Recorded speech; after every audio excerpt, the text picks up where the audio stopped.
Wanita ini bertindak bodoh dengan melompat dari lantai atas untuk mengakhiri hidupnya sendiri. Ia hancur karena merasa tak seorang pun percaya dan peduli padanya, termasuk orang yang paling ia harapkan, mantan kekasihnya sendiri. Roni pulang dengan rasa bersalah yang mendalam karena telah meragukan Neha. Kemudian Roni segera mendatangi Suni, yang saat itu tengah berpesta liar. Pertemuan itu berujung pada perkelahian sengit. Ketika Suni berusaha kabur, Roni langsung mengejarnya. Kejar-kejaran pun terjadi di jalanan, menyebabkan kekacauan besar hingga banyak pengendara mengalami tabrakan. Mendapat laporan tentang kerusuhan tersebut, Bahlil segera datang bersama anak buahnya dan menangkap Roni serta Suni. Di dalam sel, Roni berteriak marah, mempertanyakan mengapa polisi justru menangkap orang yang tidak bersalah dan menyindir keras kinerja kepolisian. Mendengar itu, Bahlil mengancam Roni agar diam jika tak ingin giginya rontok. Roni pun tersulut emosi dan menantang Bahlil untuk berduel. Saat pertikaian hampir memuncak, Daiji datang dan menghentikan mereka. Roni kemudian menyatakan bahwa dalang penculikan adalah Suni dan ia memiliki bukti. Mereka pun akhirnya dipertemukan dengan Usman. Usman mengakui bahwa Suni adalah dalang penculikan dan ia menyaksikannya langsung. Ia juga menyatakan siap menjadi saksi di pengadilan,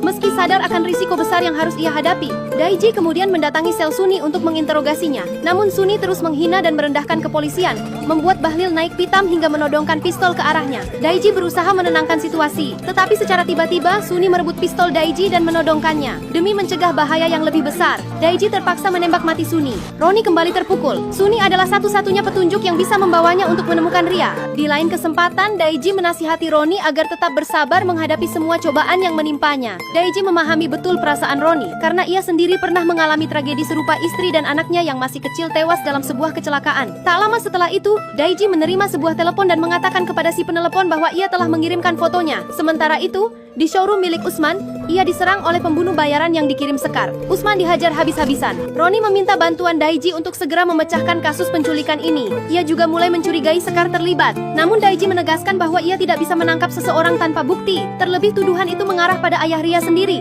Roni kemudian mendatangi showroom Usman dan terkejut melihat Usman terkapar bersimbah darah. Saat hendak menolongnya, Roni diserang oleh anak buah Sekar.